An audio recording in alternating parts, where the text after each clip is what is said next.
My name is Scott Neigh, and this is Talking Radical Radio.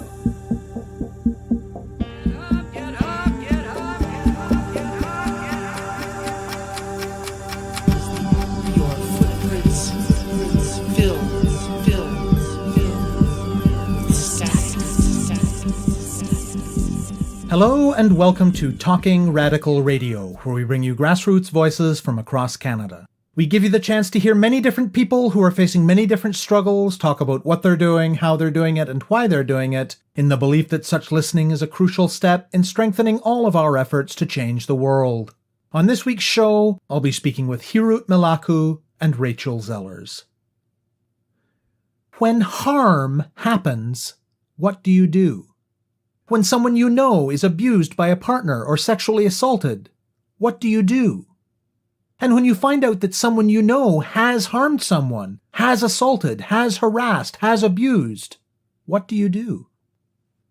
There are a whole set of dominant ways that we're expected to respond to these sorts of harm.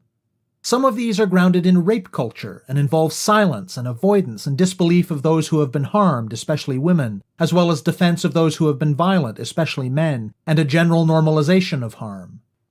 Other kinds of dominant responses have to do with seeking action from formal organizations and institutions. There might be community organizations that work to respond to a particular kind of harm. There are medical clinics and hospitals that can respond to physical injury. And of course, when someone engages in some behavior that breaks the law, we're expected to go to the police and to bring what has happened into the purview of the criminal legal system. Hirut Melaku and Rachel Zellers are members of the Third Eye Collective, a grassroots group of Black women in Montreal who are, quote, dedicated to healing from and organizing against sexual, gender-based, intimate partner, and state and institutional violence, as well as incest, end quote. Their aim is to do so in a way that prioritizes Black women survivors and that rejects many of the dominant approaches for responding to harm in favor of a transformative justice approach. The Third Eye Collective got its start in 2013 when Melaku approached Zellers and told her about her experience of being raped by a prominent man within Montreal's Black community and asked for her support. This led to many more conversations among the women who went on to form the collective, both specifically about how best to support Melaku, but also about how they wanted to deal with gender-based and sexual violence more generally. A transformative justice approach attempts to address harm through working collectively in community. It means, for one thing, rejecting the scripts that would normalize and encourage silence about gendered and sexual violence. It means seeking healing, change, and accountability while refusing to render people disposable. And it means recognizing that many of the institutions that we are taught to turn to when harm occurs actually cause a great deal of harm themselves, especially to Black people and Black communities. In other words, cops, courts, and other state institutions do great harm to Black people in North America, so transformative justice means seeking other ways to respond to harm when possible. It can mean formal accountability processes within communities, which aim to hold the person who has caused harm accountable and to create space for genuine healing. It can mean a whole range of informal practices of care and support, of speaking out and walking with, of strategizing about safety plans and intervening in community and institutional spaces. For Melaku and Zellers, among all of these other things, it has also meant working collectively with other Black women, working hard to be accountable to each other, and prioritizing the self-determination of those who have been harmed. Transformative justice is not an easy path. It is not unusual for there to be resistance within communities to transformative justice efforts, including from erstwhile political allies. Though there have been growing spaces of experimentation and discussion focused on transformative justice across North America in the last 2 decades, and some brilliant theorizing primarily by Black women, Indigenous women, and women of color, there is no readily available, easily applied formula. And it requires relentlessly facing head-on, naming, and dealing with kinds of harm that are tragically common and deeply woven through life, which is inevitably hard. Yet for the members of the Third Eye Collective, it is a necessary part of any genuinely liberatory politics, and they see within it a powerful potential to transform lives and communities. I speak with Melaku and Zellers about transformative justice and about the Third Eye Collective. My name is Rachel Zellers. I am a professor, a community worker, and organizer and mother. I've lived in Montreal for the last 15 years and moved here after I finished law school in Los Angeles. And so Montreal has really been my home community for the last 15 years that I've been able to work and study and organize in. And I'm Hirut Melaku. I am a consultant in pregnancy and infant feeding with a focus on reproductive justice. I lived in Montreal and recently moved to Toronto. I'm very much interested in intergenerational trauma and how violence plays out within the Black community and the impact of survivors' experience, survivors of sexual assault, and how their experience of trauma is passed on to their babies and the work that we need to do to counter that experience. The Third Eye Collective began organizing in 2013.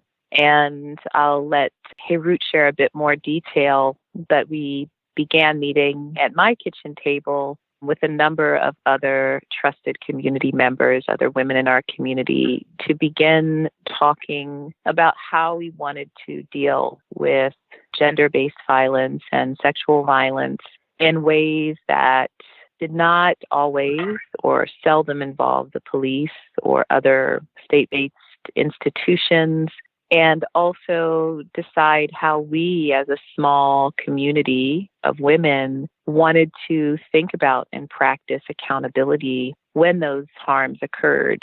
When we began, one of the most important things to us was thinking about and practicing the ideas of accountability in our relationship as women who were coming together to support one another and support other women in our community. We knew immediately that we needed to talk and spend some time talking about and practicing very particular kinds of accountability to one another. The idea was and continues to be a recognition that when harm is done, it's often people whom we know. And we chose specifically to deal with the Black community and supporting Black women who are survivors of violence. And that's at the individual all the way up to state level violence. And as a Black person, going to the police or going through the judicial system is a place of violence. And so for a victim, going through that process to address harm that's been done is not an option. And so as a collective, we were trying to figure out what are the other options of addressing harm and bringing people to account. So we've been exploring and practicing and trying to figure out what this would be like at the individual level and also at the community level, whether it's through holding circles of accountability process, and exploring transformative justice. I approached Rachel 5 years ago when we first started this because I needed support in figuring out how to coexist with the man who raised me and who was part of our very small community. I didn't have the tools and I needed someone to help me figure out, put together and plans. I can't go too much in detail about it, but the idea was just it emerged out of my personal need for support to address the rape that I had experienced and how to navigate in part the social network as well as the day-to-day establishing boundaries. I came into this work a long time ago.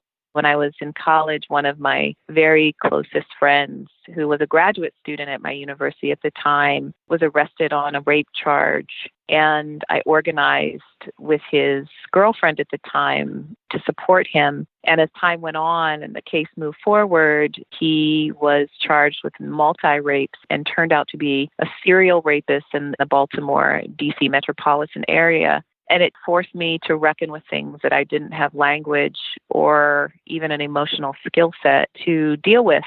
And I think that really started a process for me of asking these questions about what do we do when people that we love and care for do indeed commit harm, even through language of denial. How do we come to believe when women say this happened to me, even when, the person alleged of harm insists that it's not true? How do we believe Black women in particular, given the incredibly important historical context of Black women over hundreds of years thought of in history, written about in history as rapists, as liars, as oversexed, excessive-bodied, human beings. How do we come to believe against all of the stuff we're working against?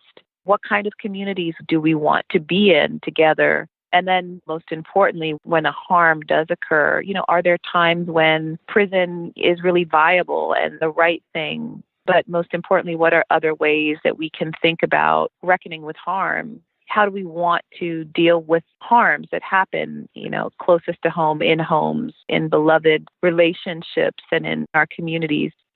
So when I met Hirut, when she approached me and shared her story and asked for help, it became, for me, this unflinching, well, yes, of course, let's think about this together. Let's talk about this together. And that conversation has just never stopped. I'll say one other thing. What, again, for the second time in my life, made Hirut's story so important is that her story began with a man that I knew who I considered a mentor, again, who was being charged or accused of rape. And I knew that it was my responsibility, my need to really listen and think with Hirut about how to best support her and how to better support our community to support Hirut.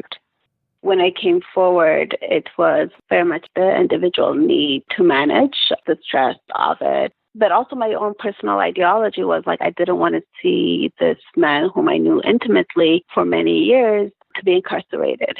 I wanted him healed and not punished. And at the time, I was not familiar with transformative justice. I hadn't really seen examples around me of how to hold people into account when they've harmed in such a violent manner. And it was a prominent Black man. So there were many layers to this experience. But even though he refused to come and participate at the accountability circle, the experience for me was that, there is a different way of doing this work. So even if for myself it wasn't successful because this individual refuses to participate, we can envision a different society that's more in line with my idea of what Black liberation is and what liberation is for all of us. And that's what I would say in terms of my personal takeaway is that when we're speaking about envisioning a different world, a different society, it's through living it and it's through practicing it. It's through failing or one step forward, 2 steps back, but experimenting. And that has been healing for me because the power comes back to me to deal with this world in a better way, in a healthier way, and to go beyond the binary of good and bad individuals and try to address the other issues and look for healing ultimately. I mean, that's at the end of the day what I'm interested in. How do we heal individually and collectively? Is there anything else that you feel able to say about that initial attempt to create an accountability process? And how did the collective transition into activities beyond that initial focus? When we speak of accountability process, it's actually a process that lasts years. So while supporting me, we also started doing activities, whether it's workshops or presenting at conferences, and really building things at the grassroots level and connecting with other Black women here in Montreal and across North America as well. I think it's really important that the accountability process that we began with you, Hirut, 5 or 6 years ago is one that's ongoing. And it's ongoing because of the resistance that we've encountered from other community members who've really swarmed in to support this person, and also his own resistance, ongoing resistance. So, accountability processes, which are formal processes, it's very different from, trying to practice accountability when the person who's harmed refuses to be accountable. But I do see that as an ongoing process, and not a formal process, but an ongoing relationship that we have both to one another and to this community here in Montreal. Certainly teaching at McGill, one of the things that I found around the same time were just the number of Black women who would find a way outside of the classroom to say, hey, my friend or I need support, or there's a Black woman in my life who needs this kind of support, or this happened to me. I'm really struggling here academically. there was just an unceasing wave of women coming to me, more than I could ever individually support. But nonetheless, it made me feel all the time that our work just had to continue and that we had to find small scale ways of supporting folks, but also simultaneously thinking about how to gently scale up our work a bit, because the capacity that we had was just tapped out very quickly. There's always a relationship of capacity attached to this work needing to be done on a small scale where relationships get deep and trust relationships are built. And I think a real reckoning with the fact that it can't be scaled up into a not-for-profit structure, given the intimacy of the work. Where our work has also grown is into supporting single mamas and women with children who are living with deeply traumatic histories of childhood sexual violence or partnership violence, and have these compounded conditions in their lives, poverty, strained family relationships, isolation, the stress of single parenting, no income and inability to work, mental illness, where we've just had to build a beautiful web of understanding around what it means to support an individual like that. And I don't even think that we imagined that when we began. But it's also made us aware, again, of how tremendous the need is. I often think, for this one or two or three women we have in our lives that we provide ongoing support to, there's like hundreds more who we know. I see how it has weaved with my work as a doula and as a lactation consultant, where we're supporting mothers who are trying to figure out how to co-parent with the man who's raped them and how to navigate family court and the whole process. And at the same time, living with PTSD and trying to be present for their children and putting together safety plans, whether we're speaking about physical safety plans where we've had to intervene, or psychological safety plans in terms of like coaching the moms in order to continue interacting with the father of their children where the violence hasn't stopped, even though the relationship has ended. I think our presence and being able to name it is powerful for the women we support. What else do those practices of care and support and mutual accountability look like with the women in your circle? The care that I've received from Rachel and the other women we work with has been instrumental. And I say that because there's so little of that. My other experience has been that the women whom I've approached haven't been interested in jumping in and providing me the care and the support. And I have my theories in it, and part of it is like there is so much trauma that people haven't addressed in their own lives that it becomes a little bit daring for me to be able to speak out in public and ask for this as if I'm asking special accommodation versus it's common enough. And the other issue of wanting to protect Black men, so we're dealing with patriarchy and wanting to protect this quote-unquote respectable Black men means that they cannot be present to support me. And so the unconditional love and support that I've received from Rachel and Delise has been instrumental in terms of me being able to find my footing in order to be stronger and practice my politics and be involved again in the community and at the wider level and live my life truthfully. So I would say that's what the support has meant for me. I guess I can speak to practices a bit.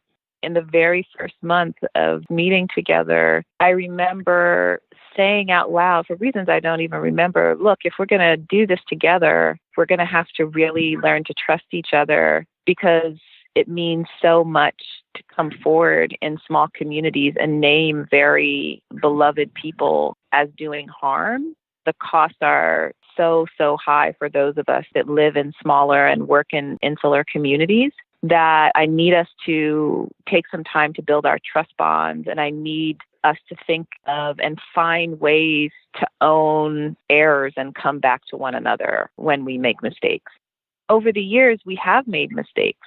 I'm thinking now that one of the women that we love and organize with used our name and our organizing knowledge in a way that we didn't approve of, in the context of an accountability process that was just all awry and all wrong. And so we were able to say, hey, we're angry about this because we feel this boundary was crossed. And so that was an important opportunity for this person that we love very much to say, you're right, I'm sorry, and find a way to come back to one another. And also acknowledge that, some trust was broken and that it would be okay if we took time to fortify it and to build it again.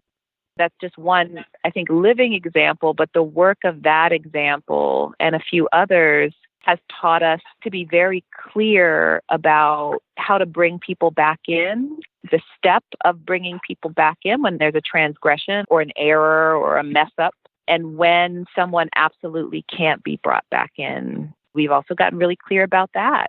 I feel like I want to speak to much more pragmatic examples, but it's often hard. We talk often in transformative justice as work that starts at the smallest scale at home, work that often is aligned with abolition work and prison abolition politics. We often talk about people not being disposable, whether it's a person who's harmed in the context of gender-based violence or someone who's harmed within our circle. But what that principle has taught us is that there are times when people are not safe enough to be in a circle or cannot simply be in right relation with community because of their particular unwillingness. And the consequence has to be distance. I've learned to really understand what it means, I guess, to be in right relation to the women I organize with and community as well. What has it been like in the years that you've been doing this work, navigating the resistance that you mentioned facing in the community? In my particular example, the rape happened and deal with it in a specific way. But there have been so many other secondary traumas in terms of how people's denial of my experience, for instance, or wanting me to be quiet or saying things like, oh, but he didn't do that to me, he's a friend, or trying to silence our work. There's a lot of lateral violence and people gossiping and calling us bullies just because we speak up. The risk associated with truth-telling is very real. If people are not ready to hear it, they resist, they fight back. And we're turned into where we're the villains, we're the bullies. The amount of energy that people have taken standing against us and organizing, when you compare a parallel to how they responded to these other individuals who've harmed, it's night and day. They either say nothing or they protect them. So it just makes me question a lot around the disposability of Black women and Black women's labor, even though the work that we do benefits everyone. Violence thrives in silence. And so if we're speaking up, then we're threatening. It's something that I'm still trying to grapple with, the threat that we supposedly pose, and we do nothing other than hold space and speak up. My early political and intellectual traditions were grounded in Black radical thinking from the late 60s. I was a student of the Black Panther Party. I was most attracted to Black radical politics that came out of the Black Power movement, and then also the ways that that lineage was connecting to other events around the world. And so one of the things that I've thought about endlessly since the early 90s is how those politics and intellectual traditions have shaped my thinking and way of being in the world, but simultaneously have always reminded me of the tremendous contradictions pertaining to gender violence living in them. I remember being a student at Howard University. Elaine Brown, who was, former head of the Black Panther Party, wrote this book called Taste of Power. I remember her visit to the university when the book came out, speaking about the kind of violence that she faced inside of the Black Panther Party. And I remember how many well-known political figures attacked her publicly, called her a slut and a liar and a CIA agent. And I just never forgot that. So one of the things that's endlessly helpful for me is this logic of yes and. Yes, that's the political and intellectual tradition that raised me. And I know that it's right with all of the contradictions that I've seen a millionfold in the last 25 years of my life. And I'm just going to keep pushing against it because now we have enough elder figures from those traditions coming to us and saying, you're right, we are sorry. Now, there's other stuff too, but it's one of the things that keeps me, I guess, going. I know that it's the right thing to do to speak up. And I know the cost of silence because it runs through my genealogy and my family tree. And I know how incest and childhood sexual violence is weaponized within families because I've seen it and lived it. And I have this tradition, this beloved tradition of learning that has shown me all of its contradictions over the last 25 years. And it's so hard to live with that yes and way of being in the world. But I would rather think about and talk about ways that we can grab onto that way of thinking, as the right way, that yes and all of that and all the brilliance in that and all of the contradictions too. You mentioned earlier that the nature of this work means you can't scale it up by, creating a nonprofit and applying for grants, that sort of thing. What have you learned over your time doing it about how it might be possible to scale it up? Or to maybe point towards a different way of thinking about it, to proliferate it, for example? We as a whole society need to think around this conversation.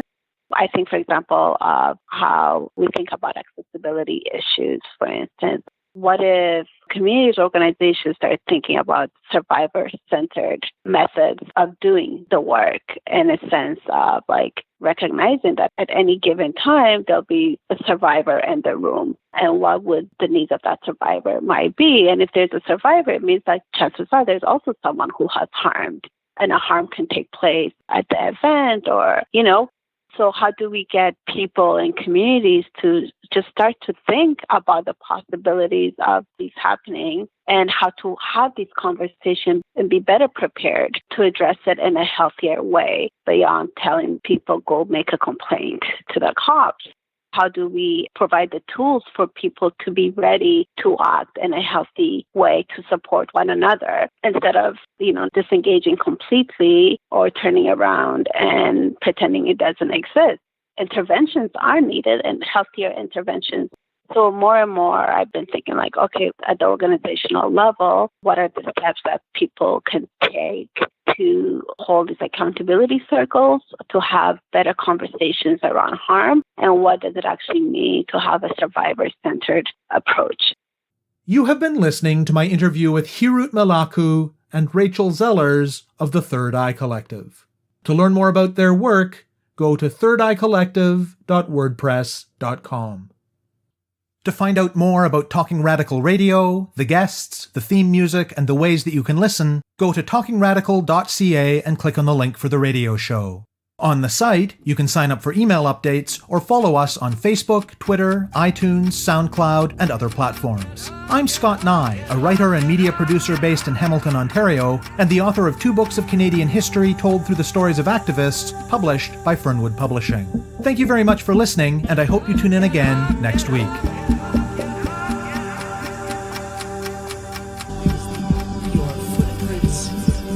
Filled.